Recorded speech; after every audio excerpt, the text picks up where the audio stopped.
Previously, on Curvature Chronicles, Sara has finally confronted the truth. The artifact isn't Zorathian, isn't understood, and definitely isn't under anyone's control. It chooses its hosts, and it remembers them. High Command has been hiding the real stakes, the real history, and the real danger.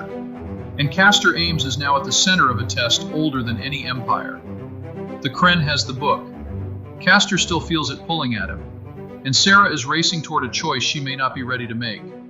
This is Episode 8, Echoes of the Chosen, where secrets stop being secrets and start becoming consequences. Sara keyed in the sequence before lining her arm up in the correct spot.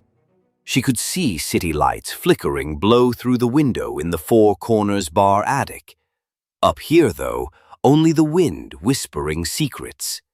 She activated the curved portal, sealed in a vault of aged stone.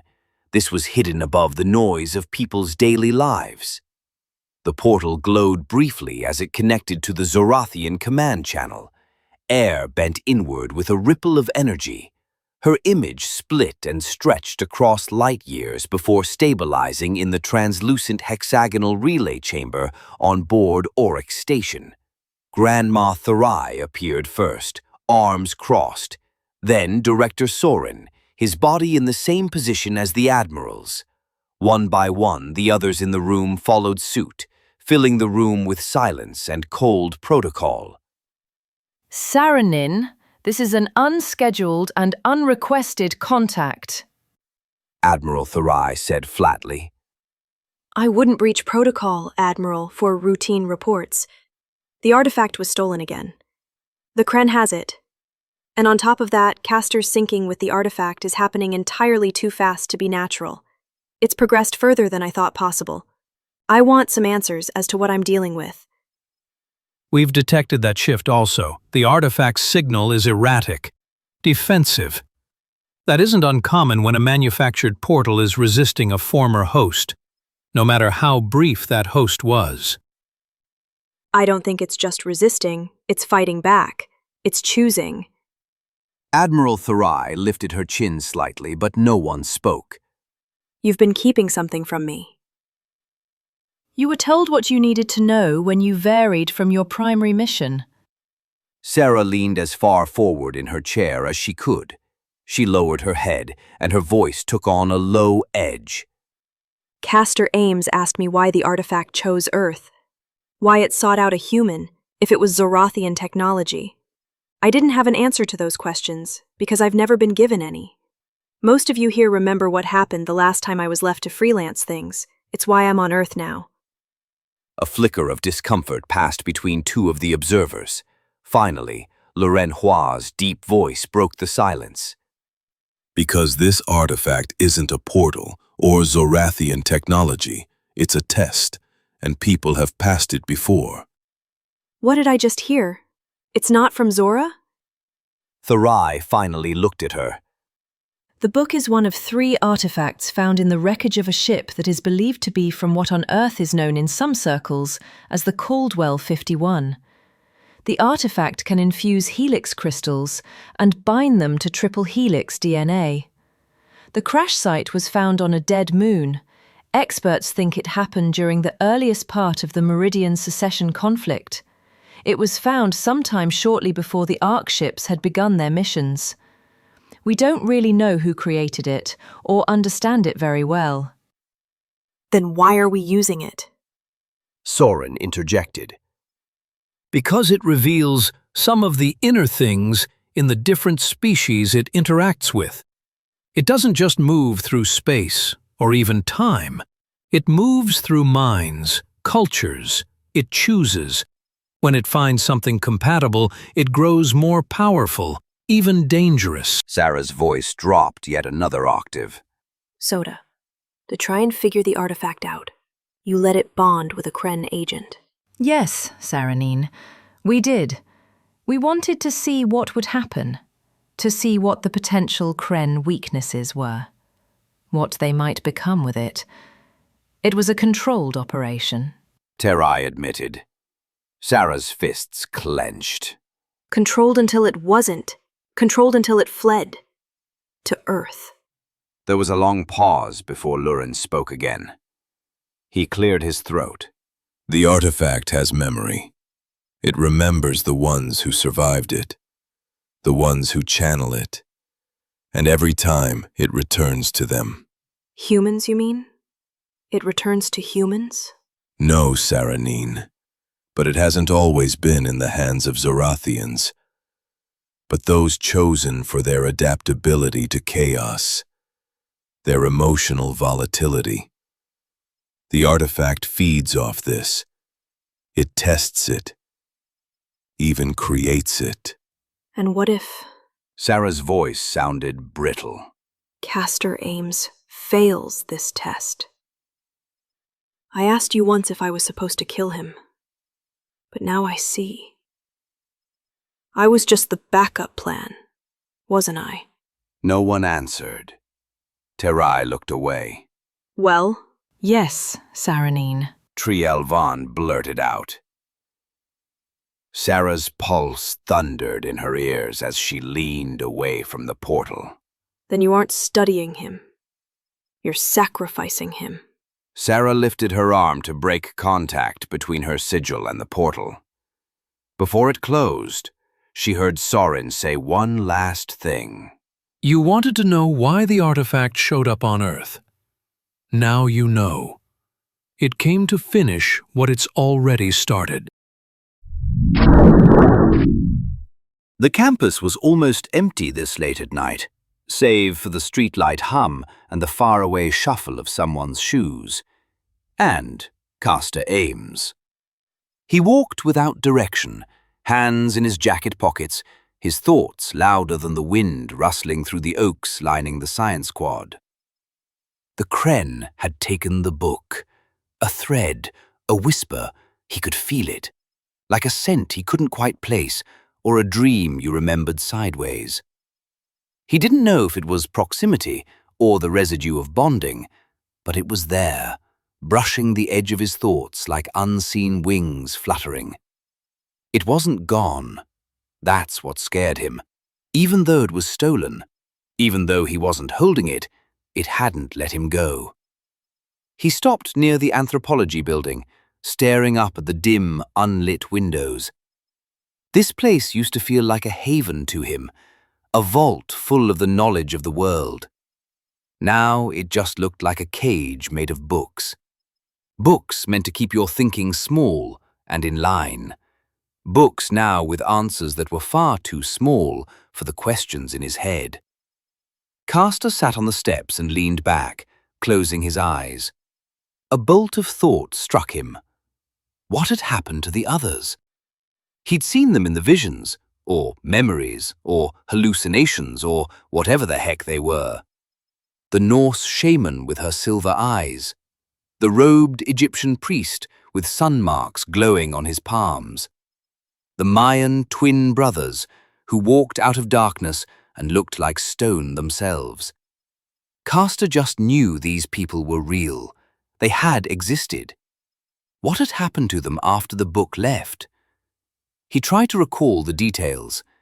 In each case, something had broken, something had shifted. Some had vanished, some had died. One, the Norse figure, had seemed to accept it, like the weight of the book was a crown she wore gladly, until it became too heavy. And they'd all been changed. None of them stayed who they were. He rubbed his shaking hands together. Is that happening to me? When he thought of the book now, he didn't think of paper or ink. He thought of momentum, of being nudged forward through events he didn't start and couldn't stop. It had called him a leader, offered him a throne. But what kind of leader did it want? And worse, what if it didn't want anything? What if it was just watching, the way predators watch from the tall grass, not out of hate, but hunger? A sudden gust of wind tugged at his coat. His pulse quickened. He felt it again. The book. Closer now. Just a flicker. Not physical, but unmistakable. a spike of static behind the eyes, a memory that wasn't his. The Krenn must have opened it again. Castor stood, breathing hard. He wasn't done with it, and it sure as hell wasn't done with him. Sara sat alone at the far back of the university library's archives, her coat folded beside her, a faint shimmer of dried blood still staining it where the Krenn had caught her. She hadn't told Castor she was here. She needed to be alone for this. The holo display glowed softly as she flicked through layers of encrypted cultural cross-referencing. Her training was to ignore Earth myths. They were often distorted echoes of real Zorathian tech. But now, those echoes seemed louder, more deliberate. She followed the pattern. 3 human civilizations, 3 hosts, 3 world-shifting events after contact with the artifact. But something wasn't sitting right. Not anymore. She accessed an old mission log, one she wasn't supposed to see. An older Zorathian operative, codenamed Karev, embedded in Egypt during the 18th dynasty. Another name redacted, believed to be behind the Bifrost incursion in Scandinavia. And then 2, Varahel and Nabohel, traced to the Yucatan Peninsula. All were Zorathians, not humans. They had assumed human form, deep cover agents like herself, sent to interface with the book and guide its presence during testing cycles. But the records stopped there. Sara narrowed her eyes. Something was missing. Not a redaction, a removal, a hole in the timeline, a shadow covering up where an explanation should have been. She leaned back in the chair, heart pounding. This isn't the first time the book went off script. Because the pattern wasn't about the book bonding with humans. It was about its choosing away from Zorathians. And now it had chosen again. Only this time, the host wasn't one of theirs. She stood quickly, shutting down the terminal, shoving the chair back with a loud enough to echo across the room. A startled librarian glanced over. Sara ignored her. She didn't know what it meant yet, but it was big enough, dangerous enough, that even High Command had buried it. And she was almost certain now. They not only didn't fully control the book anymore, they hardly controlled it all. Whatever Castor had become, or was becoming, it wasn't just another experiment. It was something new, something they hadn't predicted. And if the Krenn still had the book... She was already running by the time the thought finished. Out the door, across the quad, through the open night, heading for Castor's apartment. Because whatever the book had awakened inside him, it was changing the stakes. And it was changing her. The book lay open on the floor of the antique store, untouched but alive, vibrating with a soft, malicious energy that twisted the surrounding air. The Krenn stood over it, jaw clenched, breathing in long, slow pulls. His armor beneath the stolen coat hissed faintly as the ambient cold crept into his blood. He'd lit no lamps. He didn't need to see the pages. He could feel them. The book was speaking again, but not in words. It was showing his failure, his failures. The raid on Kalisvan, the moment he had broken the containment field and yanked the artifact from its crystal socket, his voice full of triumph, unaware that in that instant he had set something older than his species free. He had bonded with the artifact by force, and at first it obeyed. But the obedience was shallow, mechanical. Now the deeper layers were surfacing, and they hated him. The book's pages flipped on their own, hurling image after image into his skull. Civilizations collapsing into fire, stars twisting into black mouths, leaders falling to their knees in surrender. All of them carried the mark. All of them had once touched it. You are mine. I opened your core, bore your weight. I bled for you. The book pulsed. You broke what not understood. You summoned and could not contain. You, vessel without shape, a storm with no purpose. The Krenn roared and slammed his boot down on the book's spine, but it didn't crumple. The moment his foot touched it, the pain returned, a high-pitched screech in his nervous system, like molten glass pouring into his veins. He stumbled back, coughing. The book remained open, calm, unmoved. Return me to the path, or be broken. He tore the coat from his shoulders and hurled it at the wall. The knife was still on the counter nearby, the human weapon. Useless here, but not all of Earth was useless. He was beginning to understand. If the book still responded to him, it meant the bond wasn't severed, just unstable, like an echo searching for the original sound. The question was, why? And the answer was simple. The book had another bond, Castor Ames, and that meant he still had a chance. He would find the human, the boy, and next time he wouldn't take the book. He'd take him, willing or not. Sara pushed open the door to Castor's apartment, the lock already disengaged. No signs of forced entry, no sign of struggle. But the tension in the air hit her immediately, the same prickling pressure she always felt near activated portal energy. He had been here, and not long ago. Castor? She called, though she knew he wouldn't answer. The place was dark, except for the streetlight leaking through the blinds. A half-finished mug of tea sat on the coffee table. A textbook was open on the arm of the couch. Symbolic Systems in Pre-Linguistic Cultures. The same kind of title Castor always mocked in class, but now devoured like gospel. Sara moved slowly through the space, scanning. His messenger bag was gone. So were his heavier boots, the ones he wore when he didn't know how long he'd be out. He wasn't grabbed. He left on his own. She moved to the desk in the corner. Paper notes were strewn across the surface, archaeological references, translations of Mayan glyphs, Nordic bind runes, Egyptian solar cartouches. Castor had been making connections, and he was getting close to something.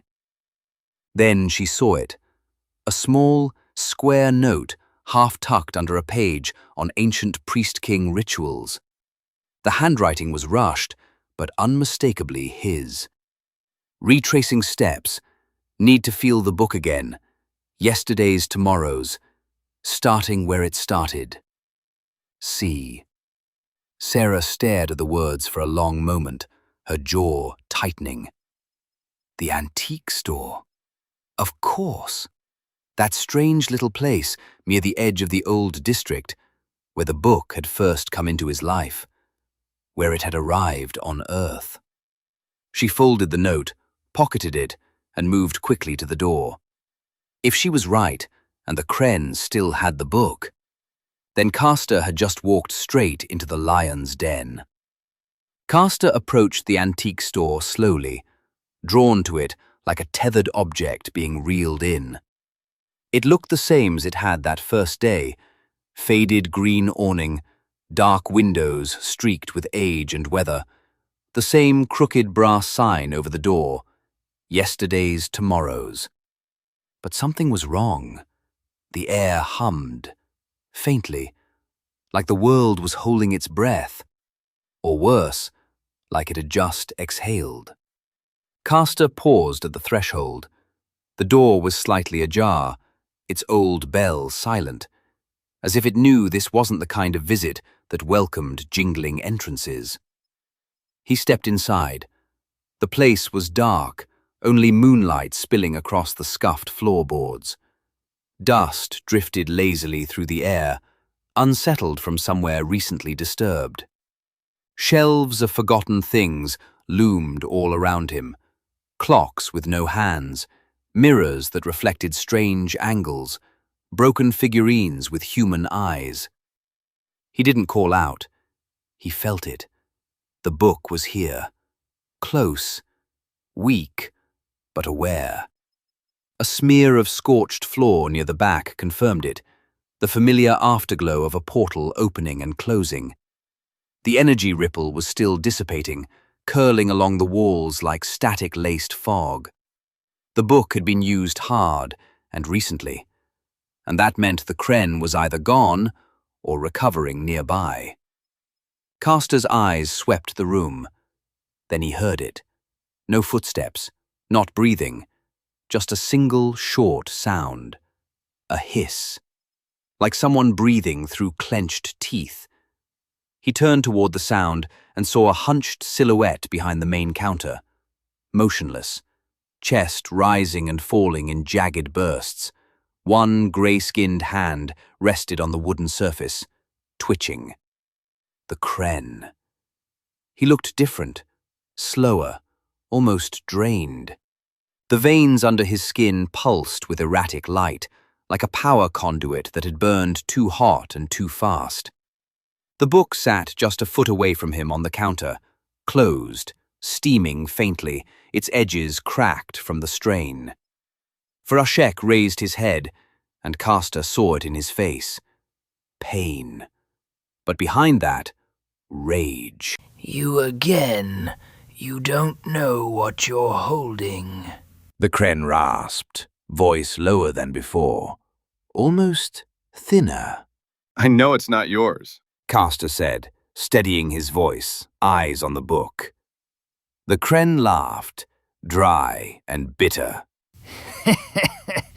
That's the lie it told you too. Castor took a cautious step forward. You used it. All you energy burned through it. You're running on fumes. I still have enough to break you. He surged forward, but stumbled, catching himself on the edge of the counter. His body shook with the effort. The book glowed faintly at the motion, not in solidarity, but in disgust. It rejected him now. Castor could feel it. The book was done with the Krenn, but not with me. Another few feet, if he could grab it.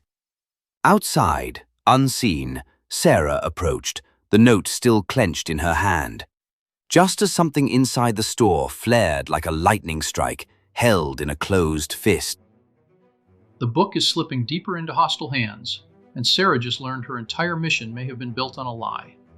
The artifact isn't just choosing, it's circling back to something it started long before either of them were born. As the Krenn pushes the book past its limits, and Castor feels the echo of every host before him, the question hanging over all of this is simple and brutal.